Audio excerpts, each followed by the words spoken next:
YouTube, what's going on? It's your boy Buddha back in the building for another Last Cloudia unit showcase.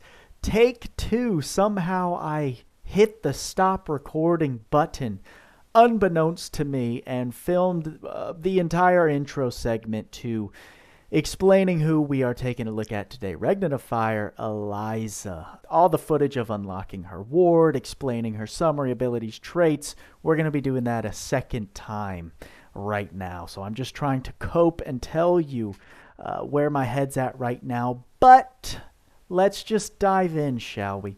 Regnant of Fire Eliza is a unit I've been meaning to make a showcase for a long time. We didn't pull her till much later after her release, but my goodness, have I used her since then. We understand how incredibly useful she is now that some time has passed, and I'm very excited to make a video showcasing just why she is such a standard, such a powerhouse on any account. Taking a look at Eliza's ward, she does give a magic damage cap plus 100 when staff is equipped. So very nice general ward to unlock and will build up over time for our magic users. You can see we've got her at level 110. We've got 120 out of 120 board unlocked, 4th awakened, and 92 SC to play with in this build. Her typing is the sorcerer type. She is an attack mage, and she was kind of the first to switch it up, right? Flip the script on what magic casters were capable of doing in Last Cloudia. We'll see how cohesive and well put together her kit is. She is a sorcerer type and an attack mage. Eliza was the first to kind of flip the script on the game. Because we know PDPS has ruled this game and still does to a degree, magic users being the butt end of most jokes. However, Eliza definitely changed the taboo nature of magic casters to come after her. So very excited to show you exactly why that is.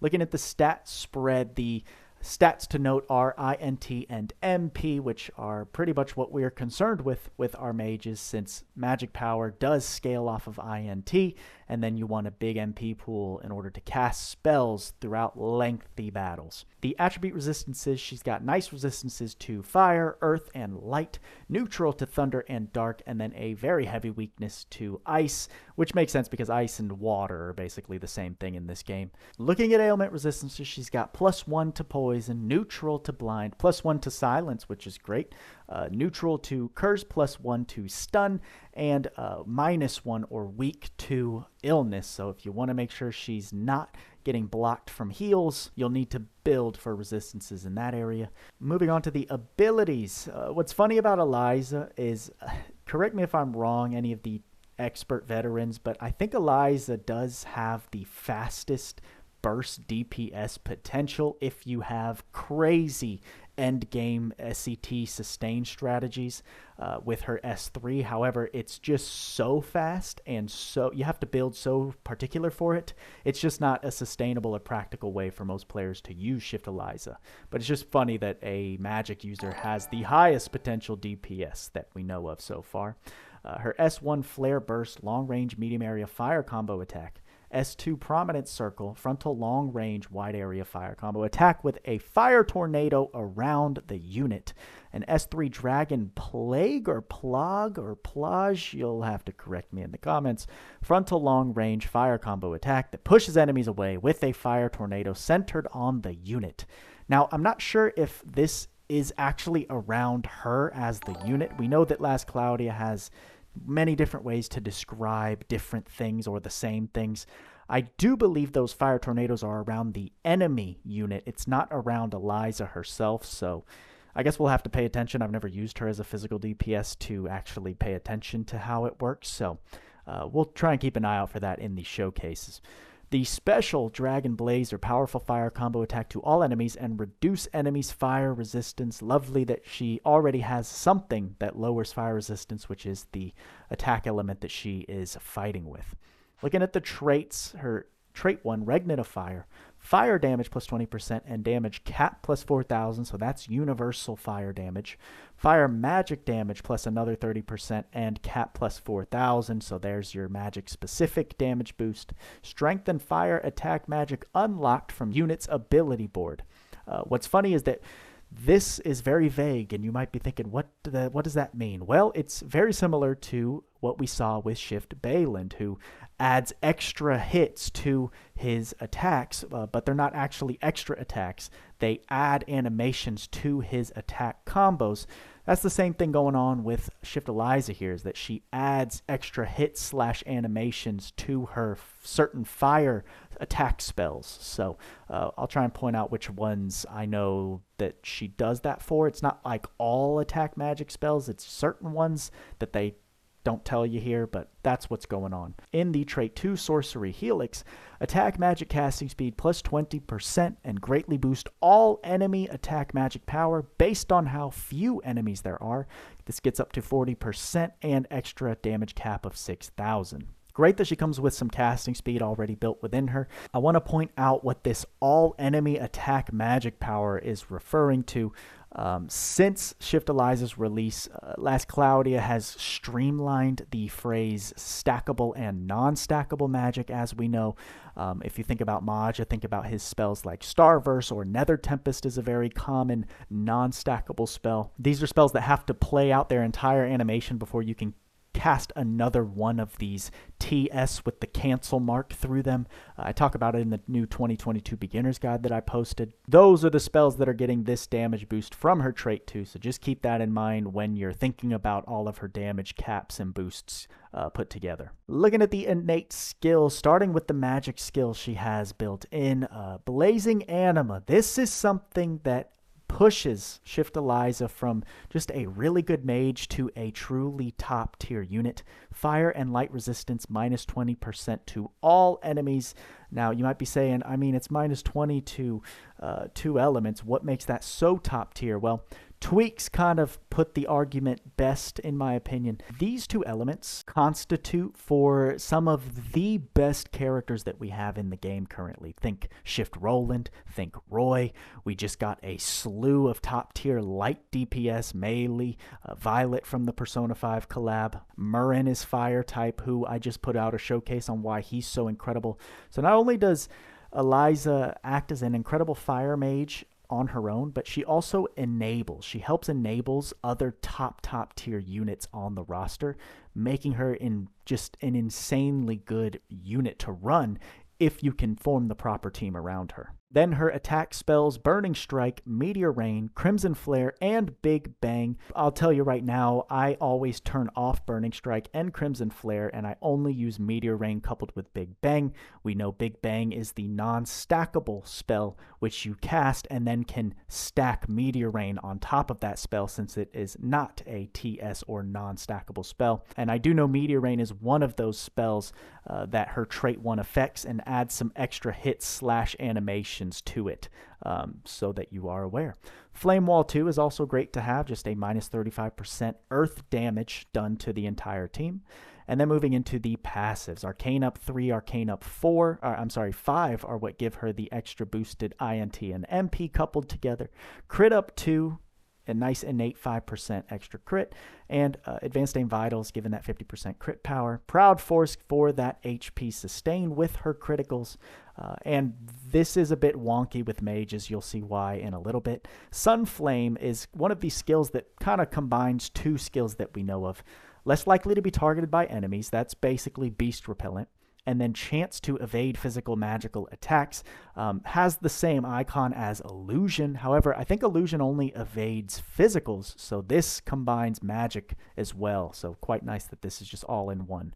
Beast Geyser and Special Boost, giving her anti-type damage plus 100% damage to 7 out of the 16 typings that we have in the game.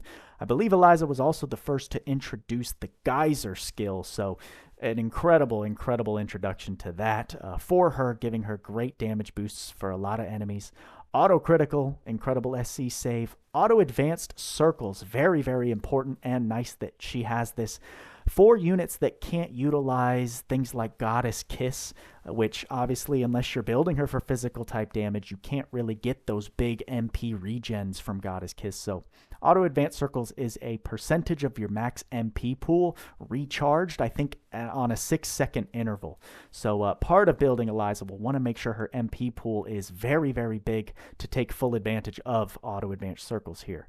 Auto Recast, incredible 30% extra casting speed, so she's already up to 50%. We know that 70% is kind of that target goal for your casters, so she's already very close. Awaken is a great self-sustain skill to have and great SC save. Fire Boost and Fire Mega Boost, awesome magic damage modifiers and some extra cap. Fire Critical Neo. Here's what I was talking about with criticals for your mages. We know that magic is a little wonky because you need these critical skills in order to actually deal critical hits with your magic spells. So she has that built in her, plus an extra 2,000 damage cap for no reason. They just decided to make this Neo critical skill with her randomly. Fire Attack Raise and Fire Attack Raise 3, giving her boosts to all fire damage, so physical, magic, and special alike, and UR skills if you want to think about those. Fire Critical Raise, an extra 5% crit for fire attacks, and crit power plus 50%. Synchronized Blaze. This is when the Summoning Stone Ignite is set, fire damage plus 30% and cap plus 3,000, which is wonderful, especially since Ignite is, I think, the first Summoning Stone that you get in the game. And it worked very well, right? It seemed like a very cool way to start integrating summoning stones. We saw the drawback to this idea with Shift Roland, since he required the Loug summoning stone, which is more or less a later game boss. A lot of new players were kind of like, yo, like, I'm not going to get this for a while. So they ended up switching it up and making it just an innate buff Roland had with or without the summoning stone. So it works with Eliza here, and the idea works with easy to acquire summoning stones, but we'll see how they manage it moving forward. High level magic chant, extra plus 20% casting speed, and that's enough to push her into 70% extra casting speed, which is exactly what we want. I will be adding more casting speed to her in my builds, but 70% is basically all you need for most insta-casting strategies that you're looking to achieve. Thaumaturgy Ring boosts physical attack damage based on INT, and some people might see this and go, oh god, is she a physical type damage dealer? I don't know now. Well, no. I mean, we saw in her trait, we saw a ton of magic damage modifiers already up until now. Thaumaturgy Ring is just kind of a nice bonus. If you want to start leaning a little into the physical side, this is going to help you. Or if you want to try and make Goddess Kiss work, this will help boost her normal attack damage somewhat. Sorcerer's Wisdom. Staff and Robe equipped, Staff INT and Robe MND plus 50%, giving those extra stats to the effective robe and staff stats that you have equipped onto her. This is very similar to the skill we just saw with Shiv Bayland. Swordsman mindset, this is just the sorcerer equivalent, literally. Staff high boost, when a staff is equipped, physical attack power plus 10% and magic power plus 20%. Very nice, she comes with that innately. Magic Aura, essentially the sharp eyes for magic users, more MP for more damage. And Mind Pierce, when magically attacking, chance to have enemy mind and deal damage. So great that she comes with that kind of ability. This is like piercing for magic. So very easy comparables to make within her kit, and a very feature complete kit for what we want in an attack mage. She's got all of the essential attack magic spells. She's got great sustain, Proud Force, Awaken built within her. She has the auto advanced circles for MP regeneration. She's got great damage mods in the form of anti-damage with the geyser and special boost, plus all of these different damage modifiers. Just an incredible built out of the package unit. Blazing Anima for that, for supporting herself and the rest of the team if they're of the fire and light elements. So what do we want to do with her? We just want to make her a better version of what she already is. We'll definitely want to make sure her MP pool is as big as possible, and then just try and add damage mods and make sure she's capping on every single magic attack hit that she does. And that's about all you got to worry about when you're thinking about building her. So with all of those details out of the way, let's go ahead, make some builds for Shift Eliza, take her in different areas of the game, and see how she performs in the world of Last Cloudia. Starting off with the first Eliza showcase, I decided to switch it up and take her solo into a new stage. This is Lugan floors in 97 through 99, I think. Here I'm just showing the resistances of these units, all 50 resistant to fire, but with Eliza's Blazing Anima lowering them to just 30. We're going to see that she has no problem, especially with this build, just penetrating through the defenses and dealing her max damage cap with Big Bang and Meteor Rain stacked on top of that. Just lovely, right? Big Bang is an incredible skill. I think it's 38 hits, and just the fact that it is map-wide, it makes it so very useful, especially for mages with, I would say, their main role nowadays being background DPS, right? Mages, besides Maja, still can't really compete with the pace of our current meta physical type DPS units, but when you have a mage on your team, adding this extra AoE background damage like Eliza is, it's just truly something special. And as we can see, it can definitely even carry you through some, I'd say, HP spongy stages. Now, in this last stage, you're very prone to getting fainted because of how many enemies there are. All of these DXR auto attacks deal so many hits. You can see it just immediately puts Eliza into faint. But what I did do is stack concentration and the new AER from, I think it was whose arc? Balin's arc, which also cuts faint time. And you can see, instead of waiting 30 whole seconds, she gets out of it real quick. Her special goes and puts an extra minus 22 resistance to fire resistance. So now all these guys are probably only sitting at, what, 10 resistance, which is more than we even needed to keep hitting damage caps. And with her insta-casting built into her kit, and then plus the cultist pendant in this build, she's able to just launch these attacks, or cast them immediately, even though these enemies are going crazy, flinching her out of her animation. So very nice general build for Eliza here, just showing how much of a powerhouse she can be, even running her solo. The next match I decided to take her in is against Zleorg, and I did want to try and challenge myself and do this solo, right? The Zleorg fight, while this one does take probably longer than it needed to, your boy Buddha is not claiming to be an expert here, right? But Zleorg is a challenging fight for, I'd say, mid to early late game players, because he introduces this massive HP pool. He spawns these individual fairies one at a time that all attack with a different element. They all have different elemental resistances. And the thing is, they are, I think, 100 resistant to all the other elements except for the one that they are technically weak against. However, as you can see, through applying Shift Eliza's Anima, I could have ran weak and or Giga Weak to make this even more effective, but I really wanted to make this as least limited friendly as possible, so I don't think we're running any limited skills. You can correct me if I'm wrong, but I tried to keep it very vanilla and quote-unquote free-to-play for endgame, you could say. And we're able to get the job done here, even with just lowering the resistances by 20, so these spirits are having, what, 80 resistance to fire if they're sitting at 100 initially.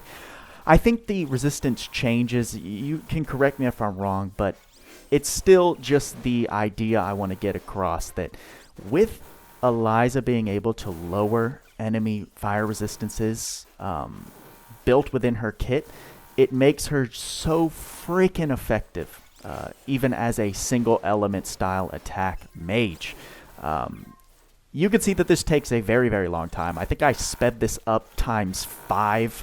Sorry if it's burning anyone's ears right now, but it was definitely necessary rather than waiting. Like, I think the battle was 20 minutes in real time it took me. Very unnecessary to do this solo with Shift Eliza, but I just wanted to make the point that she can break through these elemental resistances and serve to be very, very good DPS. Now, in this build, with mages, right, you will probably experience them losing all of their MP very quickly when you are early to mid-game. We have her built a very specific way, a ton of MP, and with the SR Arc Forbidden Book, Altar of the Forbidden Book, I think it's called, which does cut MP cost for spells in half. Part of the reason why she's able to cast spells for literally, I think, 20 minutes in this fight. But here's the final spell that did the job, took out Zleorg. We got through all of his annoying gimmicks in this battle, and just so happy that I was able to showcase her beating this, semi-end game fight solo. And then finally, I gotta showcase why she is such a beast in Arena. She is part of my main team comp. What you're seeing me run here, Demon Lord Rimuru, Shift Gorm, Shift Eliza, and Shift Tyria is the team that I just steamroll through Arena with. She is such an essential member of this team comp for a multitude of different reasons. Obviously, on auto, which is what we're running right now, she will cast her anima immediately, and then as long as you can keep her alive, Demon Lord Rimuru specifically has his S1 gaining benefits from the enemies being weak to fire, and his S3 gaining benefits from the enemies being weak to light, and those are his two most potent arena attacks, I would say. His S2 is incredible. However, just the fact that Shift Eliza can push these enemy teams into the weak state for those two elements makes Demon Lord Rimuru the insane monster that he is. That's one of many reasons, but the synergy is just so poetic. It's so beautiful, right? I get excited talking about things that work so well together. But in this fight, I think I do play manually just to show how fast you can get these arena fights done in Super League with a team comp like this. And other than Eliza casting that anima here, what she does is, I mean, she died right there, so we will, I think, have to recast her anima when she respawns, but she also provides a crowd control, right, with the Meteor Rain spell. So I've got Blizzard on Shift Gorm, which is a non-stackable spell, and then we've got Meteor Rain on Shift Eliza, which does stack on top of Blizzard, just allowing for a ton of enemy team flinching. If you can take control of the magic cast space in Arena, you're already very, very set up to win every single match. So there's the second match down, and there's really not much else to see other than what I'm explaining here. I do have Big Bang on Eliza with her fire resistance lowering and her comparable and I'd say excessive damage mods that she has built in her kit.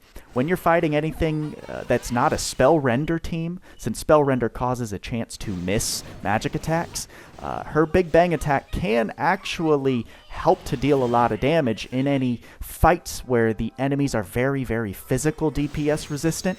I've had a lot of fights. I wasn't able to capture it in this showcase, but I've had a ton of fights where that Big Bang is able to finish off tanks or any other units that my physical type DPS, aka DL Rim, just can't get the job done with. So just beautiful, beautiful chaos in front of us here, and so happy to get this showcase done for Shift Eliza. Doing this just reminded me how good of a unit she is, and very happy to revisit her and put the spotlight on the Fire Queen. There is Shift Eliza in a couple different areas of the game, and oh my goodness, she is just so fun to use, so fun to build because of how effective she can be. I mean, you saw her run solo in 2 stages and just how much of an asset she can be in Arena, providing that support I was talking about. There's really not much bad to say about Shift Eliza here. I mean, the package that she comes with, she introduced the spell Big Bang, which works fantastically on her. And, I mean, other than that, it's just a matter of damage cap, right? If she was pumping out damage that was a little closer to what we expect from Maja, that would be just 10 out of 10 mage, could not complain. However, even now, I still think she is a damn near perfect unit, and I'm very, very happy to have her added to the account so I can utilize her in the many different ways that make her so useful. So, guys, that's all I got for you this time. Let me know in the comments if you have Eliza, if you've been using her, if you use her any different ways than you saw me showcase her today. And I'm always looking forward to hear what you have to say. Like, subscribe, bell noties if you're new. Turn on all noties so you know exactly when I post. We are expecting a new character. I think this will go up the day we get the teaser. I am going on vacation next week for the entirety of the 4th of July week, so expect your boy to be gone. But in the meantime, I'll be trying to get you some content. With all that being said, y'all know what we say. Work hard, play harder. See you in the next video.